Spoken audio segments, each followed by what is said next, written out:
Ladies and gents, this is the moment you've waited for. Nailed it. Got that bang on.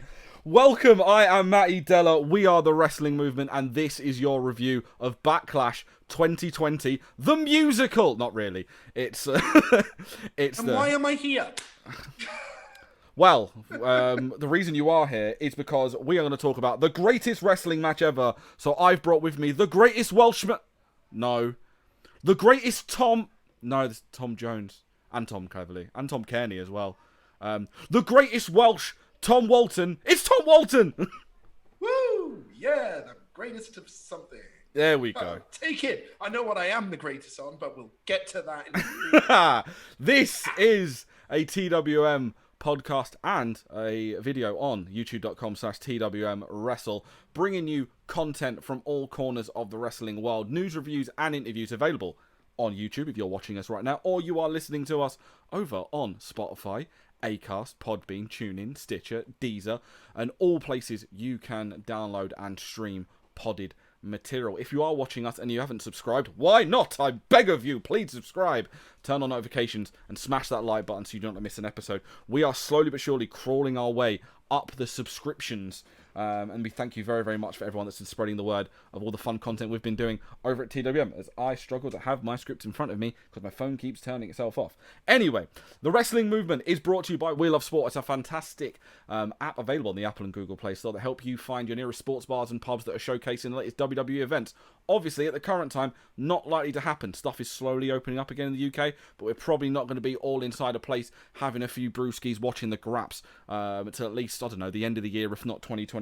In the meantime, check out their social media, welovesport.co, We Love Sport UK. They're doing some fantastic stuff there to keep you guys occupied. And we might not be outside as much as we should be, but summer is here and it's time to get your clobber on. 1310 Apparel is the place to be. They have fantastic stuff. They have hoodies, they have t-shirts, they've got shorts, they've got loads of stuff. Just ask George from TWM Live. He's literally spent his life savings on all their new apparel.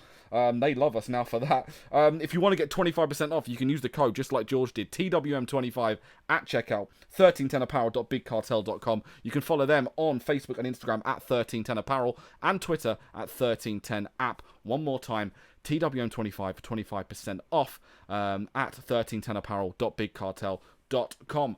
Thomas, how are you? How are you feeling, my friend? I am absolutely fantastic.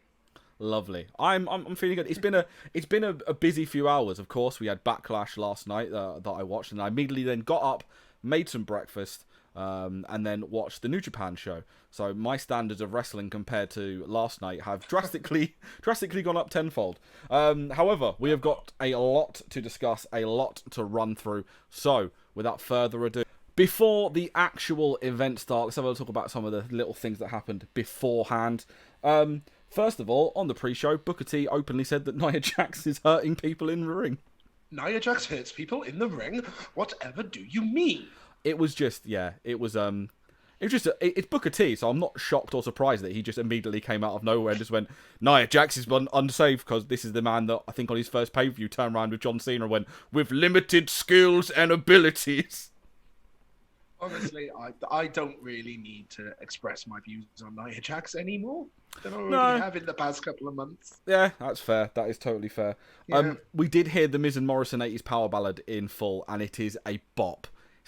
It's better than the rap, which I didn't think they could do. It's just it was gold. It was so good. True, like running thread through this was Mcintyre had recorded, if you watched yesterday, if you saw on YouTube, he did a New Japan Cup preview on youtube.com/TWM Wrestle. And then Mcintyre was like, screw it, I got nothing, I'm off this week, I'm gonna stay up to watch Backlash. And then he was like, how are Miz and Morrison the bad guys, like when they're making stuff that's so entertaining? I'm like, and my response was, there's two of them and one of Braun Strowman, so therefore they're bad guys. That's the literal logic we're going for here. And then we got the big opening package, which basically was all about Edge versus Orton, which was great. I'll admit that they did a very good job with the video package. We've been mocking them for the greatest match ever, and for them having the brass balls to use the Greatest Showman theme. But it's not even the proper version. It's the Panic at the Disco version. So get that out. It's the better version then, because it's Panic at the Disco. Get out now. They have made a tremendous business in taking songs from films and making them amazing. They did a version of Into the Unknown from Frozen 2, and it slaps. It slaps hard. I haven't even seen Frozen 2. Right, yet, well, so. then we have to stop this podcast. You have to go watch Frozen 2. How 3 dare hours you? later. Yes, you have to go watch Frozen. Generally, it's been on my to watch list for the last 2 days. I was going to rewatch it. The match on the pre-show, United States Championship, Apollo Crews versus Andrade, and it was good. It was a good pre-show match. I enjoyed it. Zelina didn't opt for the mad heels, instead wearing these big giant Spice Girls 97 Baby Spice boots. The world breathed a sigh of relief because we all thought she was going to break her ankle at one point in those. So she still will somehow. Yeah, she's very high. It's luckily she's not scared of heights. Honestly. I know it's like she's playing a game of how tall can I make myself. Eventually she's going to be Big Show's height just in heel alone. But normally I assume there's a crane to get her into him. Just lowered in. Normally I assume she'd get involved in this match because normally the rule of thumb is if Zelina Vega is wearing jeans or trousers and flat shoes, she's gonna do a spot. But she didn't in this case. Instead, Angel Garza got himself involved, but Kevin Owens came out and he was on commentary throughout this match. He wore a tie because formal. And then also was just on commentary doing everyone's jobs. And also, I loved Kevin Owens being the commentator that just points out stuff when I think Andrade missed a double stomp. And he was like, Andrade didn't want to miss that, but so that's bad for him. I'm like, yes, Kevin, that is an accurate statement. You are telling me what is going on. You are doing the job of a commentator. Well done, sir. Yeah. Andrew Garza tried to get involved.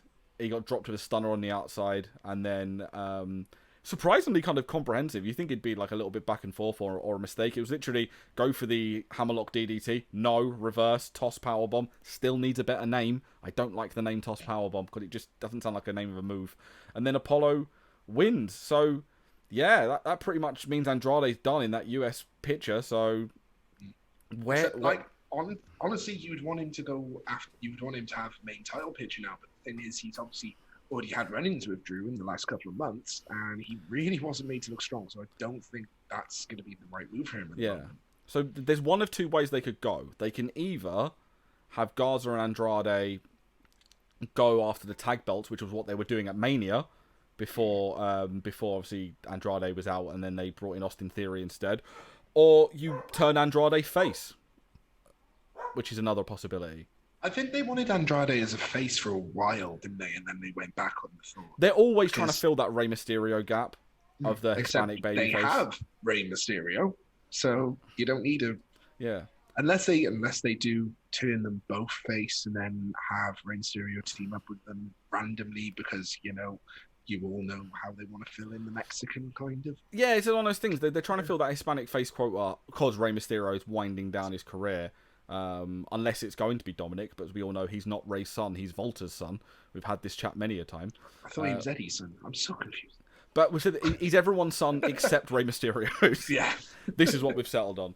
And then we come to the opening match of the card proper for the WWE Women's Tag Team titles. The Iconics and Alexa Bliss and Nikki Cross both fell to the champions, Sasha Banks and Bayley. As much as I am repping Alexa, as we all are over the last few days, if you want to check out our opinion on stuff going on with Alexa, please go check out the Voice of the Wrestling Movement over at twm.news.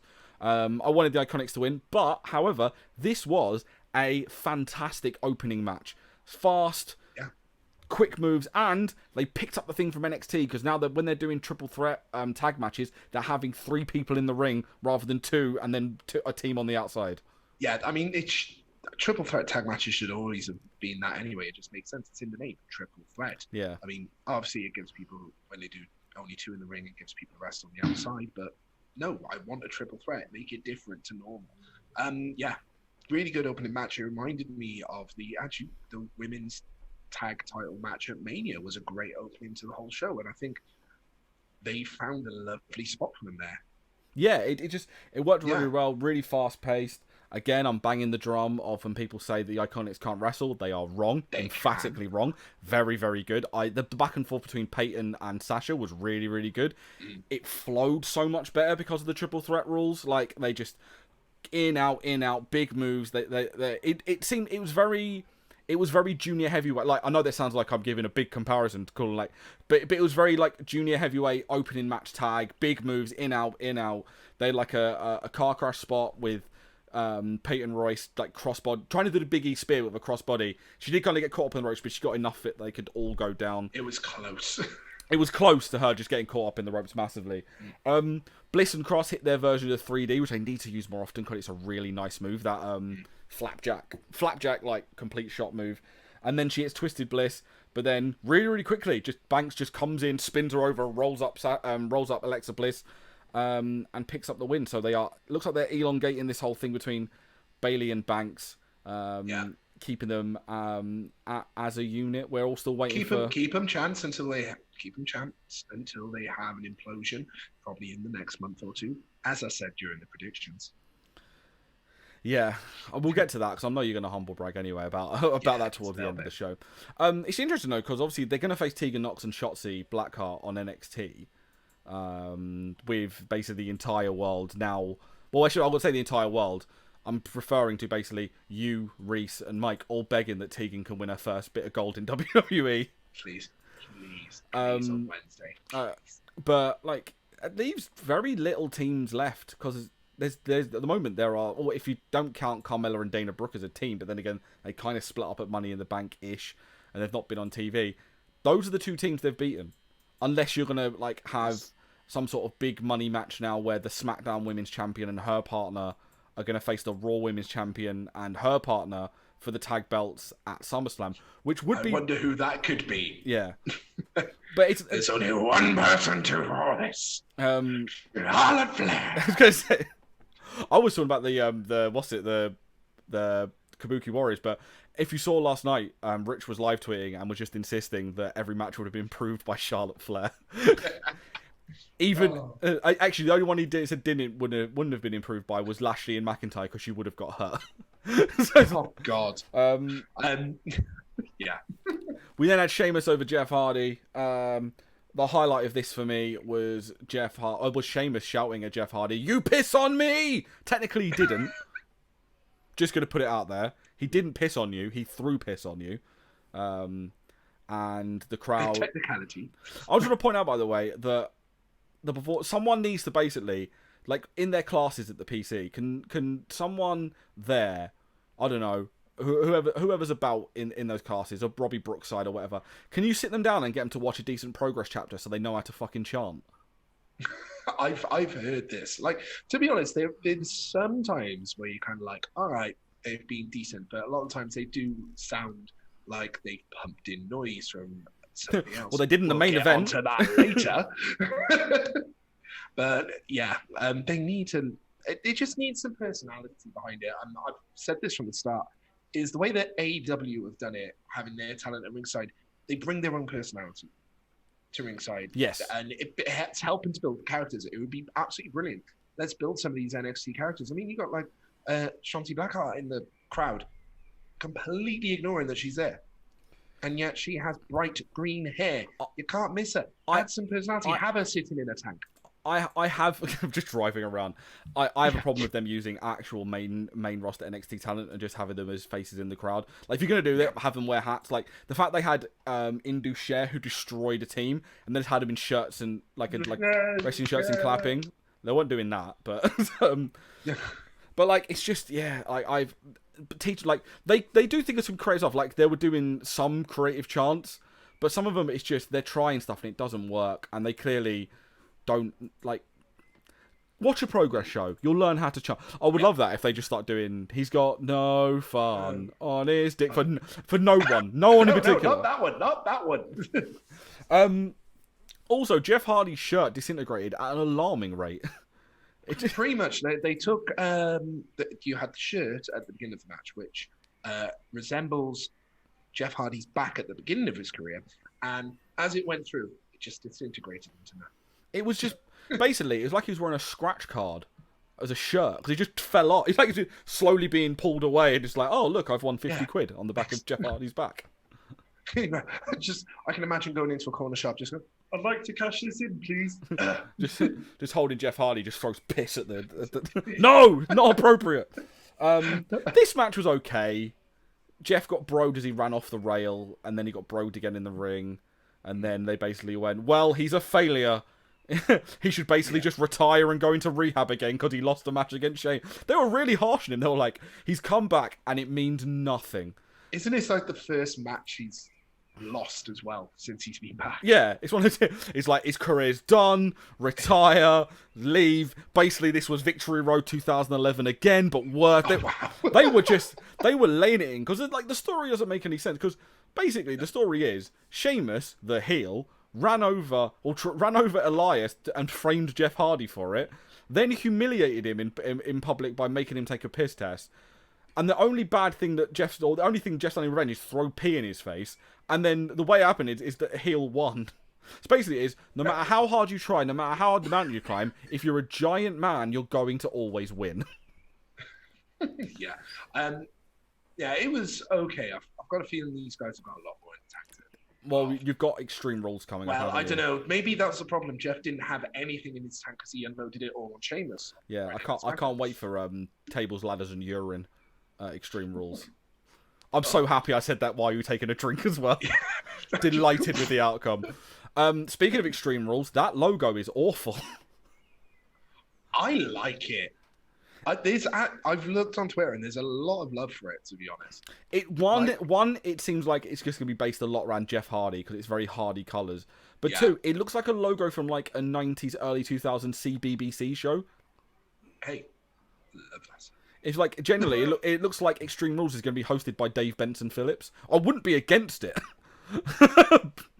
But it's Extreme Anyone who is not on YouTube at the moment, my face literally just dropped as in awe just thinking of Dave Benson Phillips, and we're literally going to have Vince and Steph getting their own back on Linda and Vince. Oh my god. Sponge Tank is brilliant. By the way, raise your hand if you've seen Dave Benson Phillips wrestle twice.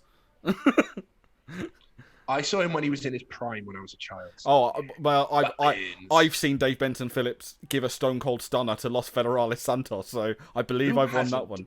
Who hasn't done that? Raw Women's Championship. Nia Jax and Asuka went to a double countout. That was stupid. Yeah. What was the point? Part of me felt like it wasn't supposed to happen, and I don't know why. It's just something seemed very off because it's the storytelling. The whole thing was Asuka's going to prove herself as a worthy champion because she was quote unquote given the belt. She's beaten Nia Jax in the past. Yeah, and that was the whole point. Confusing. And then what happens is that Asuka fights on the outside, gets a double count out, and then runs off. She doesn't even ask for no, let's keep going. Asuka just walks off. Yeah, which makes Asuka look like a coward. It made hardly any sense. Yeah, I mean, you know what? Yeah, that's it. It's made me confused. Like, this is the only outcome on the show where I was thinking, I was like, so why have you done this? So Nia can, again, for a month, 3 weeks to a month, kind of brag that Asuka can't beat her, but she's done that instead anyway. So this whole storyline for me kind of doesn't make sense anymore now. Yeah, it's just it's all like, imagine they're gonna have some sort of gimmick match, maybe like Last Woman Standing between those two. There's gonna be some sort of. All Nia has to do is injure her. Yeah, it's gonna be first one to get an injury loses. So it's actually, you know what would make perfect sense, but I don't know if they could do it in the Performance Center for Nia. It would, and this is not a joke. I'm being serious. Ambulance match or a stretcher match. Wouldn't that make sense? We just need to get the outline of the garage from in your house, but stick it to the back of an ambulance, and that's it. They could realistically, they probably got a big enough thing. They could probably put it like at the back of the Performance Center and have an ambulance match. I reckon they might do that. You've heard it first. This is my pick. They're gonna have Asuka Nia even in a stretcher match, but then they've got a ramp. So under that, I think it'll be an ambulance match. They'll have an ambulance match between Asuka and Nia. One would imagine. Universal Championship match. Braun versus Miz and Morrison. First of all, can I get your thoughts? Because I don't think you guys discussed it on TWM Live on Saturday. Your thoughts on Braun's new Polar Express inspired entrance. You know what? I saw it on SmackDown, and I was just thinking to myself, I was like, have I ever paid attention to Braun's entrance properly before? And I don't know. I love how it's got that effect where it can interrupt anything that's going on, kind of thing. It can just overlay it on the TV, not just like that, which can give a good, the kids are gonna love. I think it's something for the kids. It's basically, look, he's a choo-choo train. It's very it's like this is a weird comparison, but it's like a very, very sanitized version, if they get it right, of almost being like the glass shattering, because it can interrupt anything. Like to have that come in, but it's just very, very funny. I figured though, I would say the videos with his face on the front of a train is really funny, because for me, that train looks like the Polar Express. So I'm hoping Tommy just wants James Drake to be on the hanging off. Choo choo. Let's take a look at the Universal title: Braun Strowman versus The Miz and Morrison. At the top of this, can we just discuss Braun Strowman's train entrance, please? Now, see, I was watching SmackDown this week, and I saw it, and I was thinking to myself, have I actually seen this before? I couldn't think if it was new or not, but I'm a bit indecisive on it. I think it's there for the kids, but I think it's good because when they were playing it, it's kind of going whole screen as it can interrupt anything. Yeah, it's like a PG version of the glass shattering, like Stone Cold. Yeah. But the train looks like the Polar Express. So I'm hoping next year we're gonna have a WrestleMania match where it's like Braun Strowman and Tom Hanks against Nicholas and whoever his new partner is. Oh, see, no, I'm just expecting James Drake to be hanging off the side of it. Choo choo. Choo. We got the full. Something clicks up on my screen. Apologies for that, everyone. As we got the full music video for Miz and Morrison again, it was just great. Love to see it. I like this. I like the opening part of this match because I thought they should have done the whole thing. I think they should have had the whole match where Miz and Morrison were in the ring at the same time together, and done 2-on-1 that way. When they were running interference between Braun and trying to work him over and stuff, it worked really, really well. And it should have been like that the whole match for me. I was surprised how much offense Miz and John Morrison got. They were beating down on Braun a fair bit. They had him on the ropes quite a bit during this match, which I'm surprised at. But now these days, I'm really not anymore, because it seems like gone are the days where Braun is that unstoppable monster character. He does get beat down a lot more now. Yeah, it's just weird to have a guy that big that is that vulnerable, but then I guess you kind of have to be a babyface champion. It's a strange one. Yeah. Miz did pull Jomo off. Oh, cheeky. Of a pin, which led to their eventual downfall. Jomo fell to the running power slam. It was okay. It was fine. To be honest, the way they sold the Miz pulling John Morrison off the pin. That's right, I will say it fully. It was interesting, and you could see in the face, it was like, oh no, what the hell have I just done? It's a really good way of playing it, to be honest. I liked it. I liked it a lot. Yeah. It's different, because usually when you see teams like that, it's like, oh no, I'm so sorry. But no, he literally said, no, go straight back on there. And he didn't try and interrupt it again. He just stood there. For me, he should have jumped on top at the same time. Yeah, it was just I like that because it was almost like a reflex. You kind of pulled him and went, "Oh crap, I didn't mean to do that." But yeah, no, it was fine. It was fine. That's how they sold it on commentary. This was his biggest problem. Apart from 2 matches for the positive and then 1 for the negative, everything was just 3 matches for the positive and 1 for the negative. Everything else was just fine. It was just there. It existed. In the grand scheme of things. Something that was really, really good for the WWE title was Drew McIntyre and Bobby Lashley. I loved this match. It was really, really fun to watch. 2 big guys just beating the hell out of each other. Yes. And we had the... phrasing. And we had like the opening bit. They got the heat on Lashley and the sympathy on McIntyre really quick by having Lashley lock in the full Nelson before the match began. I love the way they're selling the full Nelson. You said hello, my name is Phil Nelson. Phil Nelson, I felt countered. Nice to meet you.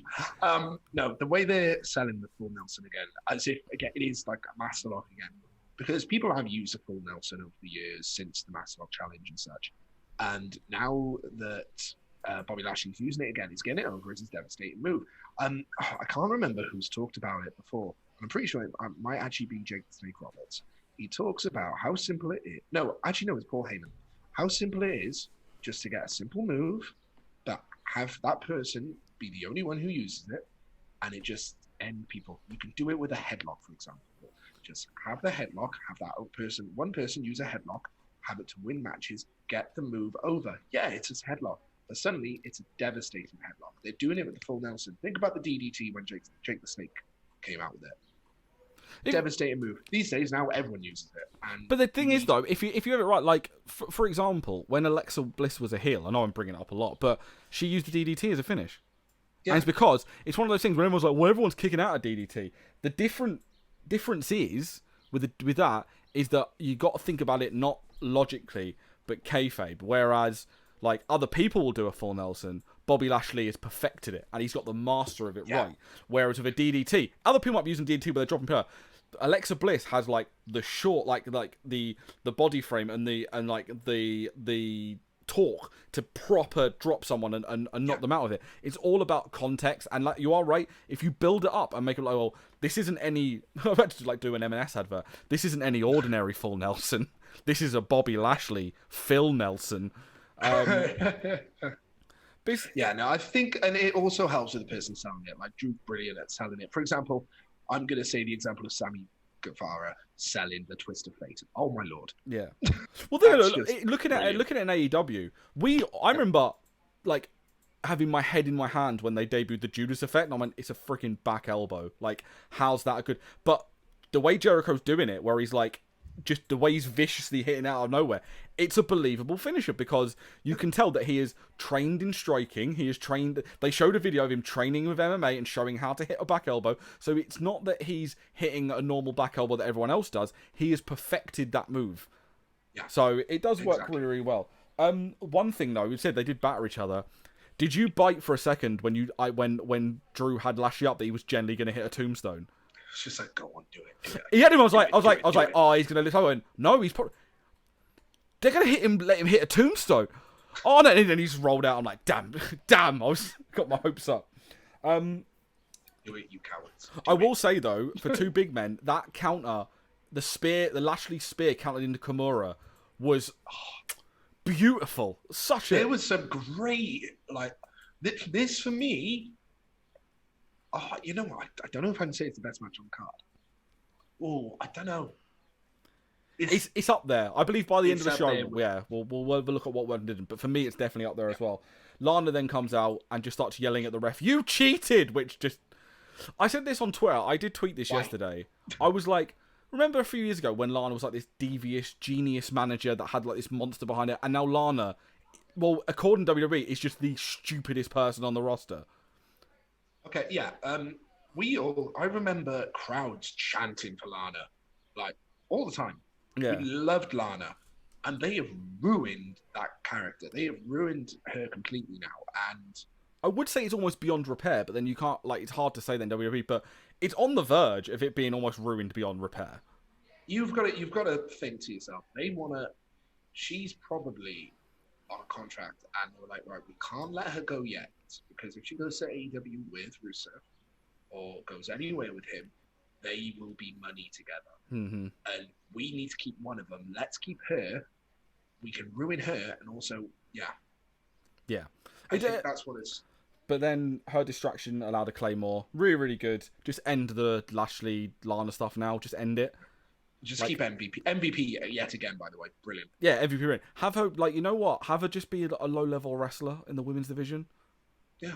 Like, have that. Have a tag team with someone. We need tag teams. Well, yeah, we need. Have her brings, like, you know what? Get one of the girls from NXT, like one of the taller girls, and have her bring her in and have Lana like be a tag. Someone like Indy Hartwell. Bring her in. They've had her on Raw before, and have Lana team up with her, and then you've got a new tag team. Or just team her up with Tamina again or something. I don't know. Anything. Anyway, I want to talk about this because this sounds like an overreaction to many, but just to hold out. For me, this nearly ruined the entire... Generally, this could have dropped this down to like an E pay-per-view.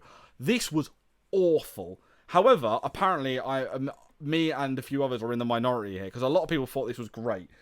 The Street Profits and Viking Radio stuff, like, it's amazing how WWE managed to nail cinematic wrestling first time around with the Boneyard match and the Firefly Funhouse, and they've got progressively worse to the point where they had this dog shit on TV. Right. I've said you had this match in between WWE title with Drew and Bobby, a really hard hitting encounter, and then after it you have Edge and Orton. This was like your little palate cleanser. Okay, this was just like, and relax, chill. This is what the 6 women tag team match used to be. But it was supposed to be silly, and that's the point. It wasn't supposed to be one of the serious cinematic matches. This is something you just relax to and just giggle. And just then don't have it for the Raw tag team titles. No, but it never was. But the whole thing's been based around the tag team titles. The titles have not been defended in nearly 6 weeks to 2 months because they've been having this battle there. And I will say, I did this in this was in George's predictions, and I agree with him that it's been hit and miss. Some of them have been funny, some of them have been awful. And all they had to do, they could have had a fight. You know what? They could have done this. They could have had a 5-minute match that turned into a big schmoz. They brawled all around the arena and then had a little bit of backstage nonsense. Not this cartoon crap that was not funny at the best of times and borderline offensive at the worst. Let's get to that in a minute. We've not even spoken about the fact they just dressed Akira Tozawa up as a ninja for no reason whatsoever. Yeah, we had about 4 flashbacks, none of which made any sense. They just put flashbacks in for the sake of it. We had a turkey leg montage, for Christ's sake. We had bowling balls. The only thing I popped for is we got the Al Snow spot from the 90s, where the bowling ball into the groin. Love that spot, one of my favourite spots in wrestling, even though it involves a bowling ball. We had golf clubs, shields, axes. Then a super massive ninja turns up. That's that 7'2" wrestler down at the 170. Yeah, I thought it was the big lad Babatunde, but it's not. It's someone else. It's another one of the guys. Yeah, they've got another big tall basketball player lad, haven't they? Yeah,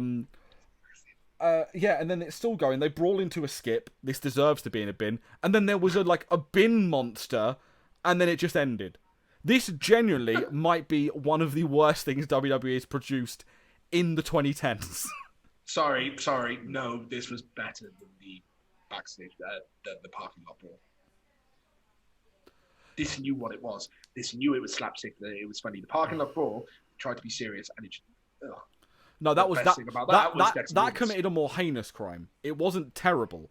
This is terrible, but there were bits in it that were fine. The backlot brawl was boring. Yeah, no, it's terrible, but in the same way, you love terrible movies. For example, I couldn't get on board with this. Batman and Robin is terrible, but damn it, you can sit there and laugh about how terrible. Yes, it is. I love terrible. You enjoy it because of that. I love terrible films. I abide by the movie, your favourite movie, and then your real favourite movie is. Like, my favourite movie is Anchorman. My real favourite movie is Josie and the Pussycats, because it's it's awful. And it also has the most blatant product placement of all time. I recommend anyone watching it if you've got 90 minutes free and you want to literally see a film that was funded by corporate America and they're not even remotely ashamed to hide it. But yeah, for me, this just, it went on for ages. There was about 3 times where it should have ended and it didn't. They tried to be funny and completely missed the mark. Like, the only highlight... Generally, if they just ended it at Montez Ford getting hit in the balls of a bowling ball, I would have been fine with it. But it went on and on What if they broke it up and showed it at different parts during the show? That might change it. If they split it throughout the show as little inserts, I would have been okay with that. But I wanted to see a 5-minute competitive match. Didn't have to end with a conclusive finish. They can have a gimmick match at Extreme Rules. I didn't need to see that. If you enjoyed it, I said this on Twitter, more power to you. If you enjoyed it, fine. I'm not one to turn around and say that people are wrong. We are a wrestling website that doesn't tell people that their opinions are wrong and tell people what to like. If you like it, fair enough. But for me, it's just I couldn't abide by it. But you enjoyed it. As long as people did, then I guess that's all that matters. Let's talk about the greatest match ever. Edge versus... I'm not doing it again. I'm not doing it another time. I will say, this match was very, very good. It was very good. Like, it wasn't the greatest match ever, but it was very, very good. It was up there. It was. This is why I said I really want to show what my favourite match was of the show, because this and the WWE title match, very, very close to each other, but for different ways. Like, this was, as they said, a wrestling match. That match was a Raw. This was a wrestling match. Yeah, this was great. There were some good and bad points. I loved the introduction. Now I've slept on it. I really enjoyed the cutout, the MSG mic, the think over voiceover. Think that got me. Was a nice touch. Charles Robinson dressed like a WCW ref from the when you bought the Nitro ring, you got the tiny referee. Yeah. He literally was that. And also some of the camera angles, some were good. The superplex camera where it was in the ring, I really liked that. It looked really, really cool. Bad.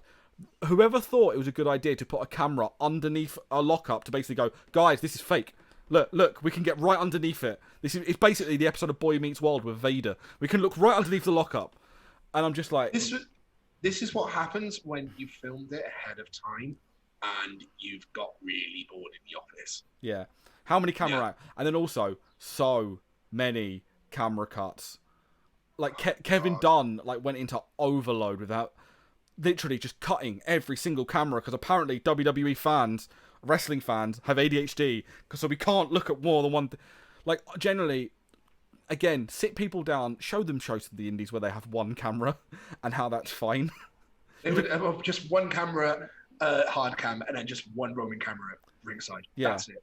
It was very hit and miss. And then also the crowd stuff, I didn't mind it, but some of it was a bit silly. Like when they did there was some random move in the ring, and they started doing a holy shit chant, and I'm just like, yeah. But to be fair enough, they did say they were doing enhanced audio to make it feel like a bigger match, like a bigger atmosphere than it was. So I give fair play to them to actually openly sound like we're going to sweeten the crowd noise. I will say one thing. I mean, over the next couple of weeks, it's a good chance that other sports are going to do that anyway. Well, the Bundesliga have been doing it for the last few weeks, haven't they? Bundesliga, I think, and the Premier League have said they'll probably use FIFA noise, for example. Yeah. So they probably... I didn't mind the sound of... It actually made it a little bit better. Just don't do what the Bundesliga did and put in crowd noise with whistles in, so everyone got really confused. Anyway, the wrestling was really good. Again, this is another thing I put on Twitter during the live tweeting last night. Was you don't need it in every match, but occasionally you do need a match with a slow technical build. I do love a match that starts lock up, break off. I love a good headlock takeover.